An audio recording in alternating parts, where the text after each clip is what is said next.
في حي هادي بعيد عن المدينة كان في بيت معروف باسم البيت رقم 13. البيت ده محدش في المنطقة بيقرب منه أبدا، وكل الناس بتخاف حتى تبص عليه. الحكاية إن من حوالي 50 سنة كانت عايشة فيه عيلة صغيرة، الأب جورج والأم مارسا والبنت الصغيرة لوسي. وفي ليلة شتوية العيلة كلها اختفت فجأة، ومحدش عرف هما راحوا فين ولا ايه اللي حصل لهم. البيت فضل مقفول ومهجور لسنين طويلة، والجيران كانوا بيحكوا قصص مرعبة عنه.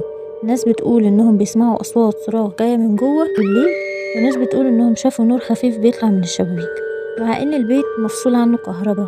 اغرب حاجة كانوا بيحكوا عن بنت صغيرة بتقف في الشباك فوق بتبص للسما وكأنها مستنية حد. سنة 2023 قررت صحفية شابة اسمها سارة انها تعمل تحقيق عن القصة الغريبة دي.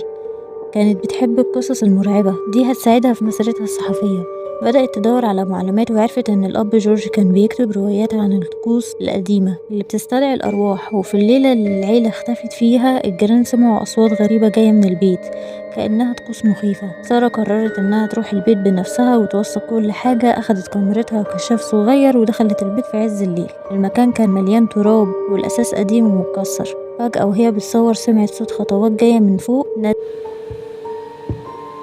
في حد هنا؟ بس مفيش اي رد. جمعت شجاعتها وطلعت للدور اللي فوق. لقيت باب اوضه مفتوح شويه. دخلت الاوضه ولقيت دفتر قديم وقع على الارض. فتحت الدفتر واول صفحه مكتوب فيها بخط ايد جورج: لو لقيت الدفتر ده اعرف ان الروح اللي استدعتها ما سابتنيش ابدا. فسمعت صوت باب بيتقفل بقوه تحت. جريت على السلم بس حست بحاجه لمست كتفها. بصت بسرعة، مفيش حد، بس الجو بقى برد بطريقة غريبة.